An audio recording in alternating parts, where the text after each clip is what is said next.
देश के विभिन्न राज्यों में कारोबारी माहौल के बारे में विश्व बैंक की ओर से जारी आकलन में गुजरात के पहले नंबर पर होने पर हैरत नहीं, क्योंकि यह राज्य से पहले से ऐसे माहौल के लिए जाना जाता रहा है। विश्व बैंक की इस सूची में दूसरे स्थान पर आंध्र प्रदेश है, जो भाजपा की सहयोगी तेलुगु देशम पार्टी द्वारा शासित है। तीसरे, चौथे और पांचवें नंबर पर झारखंड, छत्तीसगढ़ और मध्य प्रदेश हैं। ये सभी भाजपा शासित हैं। स्पष्ट है कि यह सूची काफी कुछ कहती है। यदि कारोबारी माहौल के हिसाब से शीर्ष 10 राज्यों की सूची देखी जाए तो उसमें राजस्थान, ओडिशा, महाराष्ट्र, कर्नाटक और उत्तर प्रदेश भी शामिल है।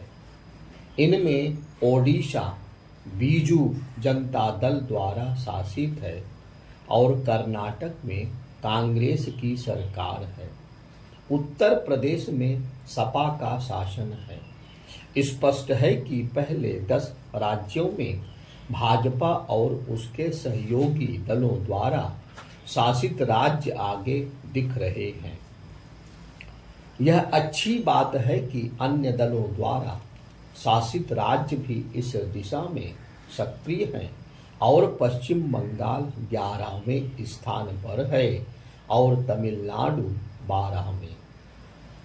यह देश के हित में होगा कि सभी राज्य कारोबारी माहौल को सुगम बनाने के लिए एक दूसरे से प्रतिस्पर्धा करें, क्योंकि उद्योग धंधे तेजी से स्थापित करना समय की मांग है।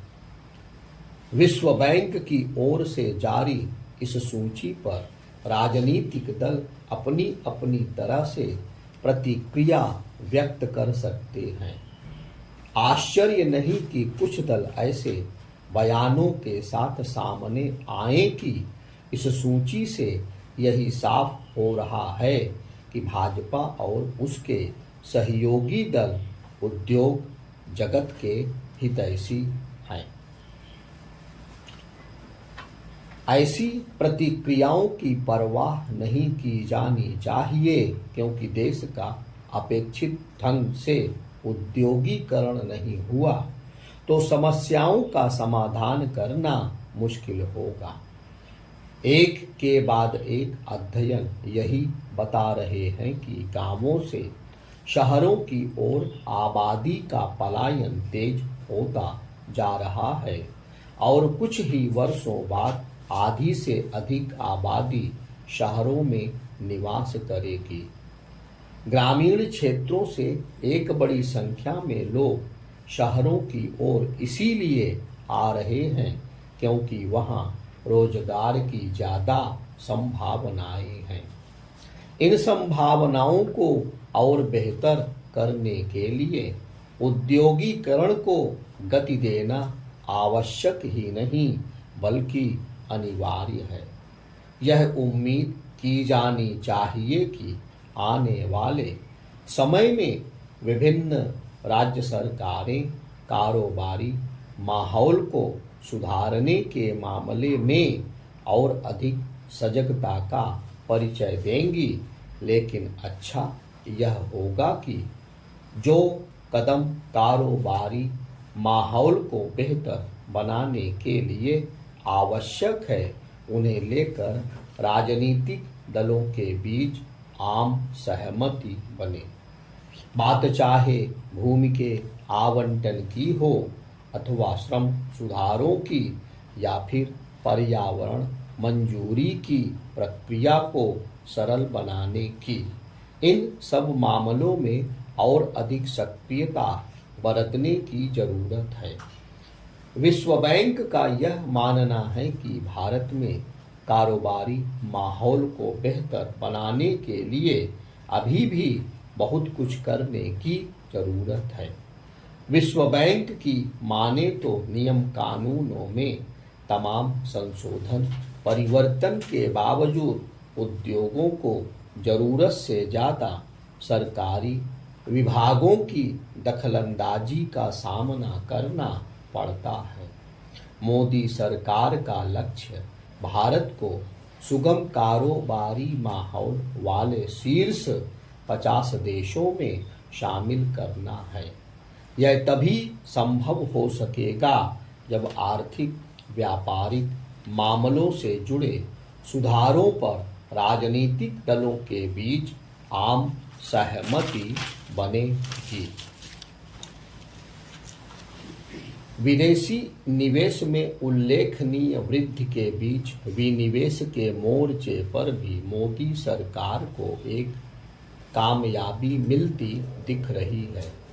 यदि इंडियन ऑयल कारपोरेशन में 10% की हिस्सेदारी बेचकर 900 करोड़ रुपए से अधिक धन जुटाने का लक्ष्य पूरा हो जाता है तो पिछले 7 साल में मौजूदा छमाही विनिवेश से प्राप्ति के मामले में सबसे बेहतर साबित होगी। चूंकि सरकार का लक्ष्य इस वर्ष विनिवेश के जरिए 70,000 करोड़ रुपए जुटाना है, इसलिए उसे अपनी सक्रियता बनाए रखनी होगी। विनिवेश राजकोषीय घाटा कम करने में ही मददगार नहीं है। इसके जरिए विकास एवं सामाजिक कल्याण की योजनाओं के लिए अपेक्षित धन हासिल करने में भी मदद मिलती है। एक समय था जब सरकार ने किस्म किस्म के उद्योगों की स्थापना करने के साथ ही उन्हें चलाने का काम भी अपने हाथ में लिया। आज़ादी के बाद के दौर में ऐसा करना सही था, लेकिन अब वक्त की मांग यह है कि सरकार उद्योग धंधे चलाने के काम से मुक्ति पाए। सरकार का काम ऐसी नीतियां बनाने तक सीमित होना चाहिए जिनसे उद्योग धंधे सही तरह चलते रहें। आज के आर्थिक उदारीकरण और प्रतिस्पर्धी अर्थव्यवस्था वाले दौर में इसका औचित्य नहीं कि सरकार होटल चलाने जैसे काम भी करे। सरकार को विनिवेश के लक्ष्य पूरे करते समय यह भी सुनिश्चित करना होगा कि घाटे वाले सार्वजनिक उपक्रम और अधिक समय तक अर्थव्यवस्था के लिए बोझ न बने रहे। यह ठीक नहीं कि सरकारी संरक्षण के चलते अर्थव्यवस्था के लिए बोझ बन गए सार्वजनिक उपक्रम घिसट घिसट कर चलते रहे। सार्वजनिक उपक्रमों में विनिवेश के जरिए ही उन क्षेत्रों में निजी क्षेत्र की भागीदारी बढ़ सकती है जिनमें अभी तक सरकार का वर्चस्व है और इसके चलते वहां प्रतिस्पर्धा का माहौल नहीं है। किसी भी क्षेत्र में उद्योगों के फलने फूलने के लिए यह आवश्यक है कि वहां प्रतिस्पर्धा का माहौल हो। ऐसा माहौल निवेश आकर्षित करने के साथ साथ अर्थव्यवस्था को गति देने में भी सहायक बनता है। सरकार के लिए केवल यही जरूरी नहीं है कि घाटे में डूबे सार्वजनिक उपक्रमों में निजी क्षेत्र की भागीदारी बढ़ाई जाए, बल्कि यह भी है कि जो उपक्रम सही तरह नहीं चल रहे और जिनके घाटे में आने की आशंका है, उनके निवेश को भी गति दी जाए। ऐसा इसलिए क्योंकि उनके घाटे में आने के बाद विनिवेश से सरकार को अपेक्षित धनराशि हासिल नहीं होती। अब जब सरकार विनिवेश प्रक्रिया को गति देने के लिए प्रतिबद्ध है, तब फिर उसे यह भी देखना चाहिए कि विभिन्न सार्वजनिक उपक्रमों के पास जो तमाम जमीन है उसका व्यावसायिक उपयोग कैसे किया जाए। सिद्धांत रूप में सभी यह मानते हैं कि सार्वजनिक उपक्रमों की जिन जमीनों का कोई इस्तेमाल नहीं हो रहा उनका व्यावसायिक इस्तेमाल होना चाहिए, लेकिन इस संदर्भ में अभी तक कोई स्पष्ट नीति नहीं बन सकी है।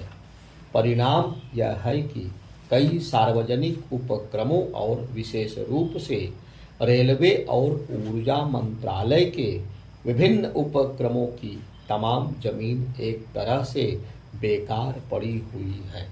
इस जमीन का सही उपयोग करके सरकार न केवल अच्छा खासा राजस्व जुटा सकती है बल्कि नए उद्योग धंधों के सामने जमीन की जो किल्लत है उसे भी आसानी से दूर कर सकती है।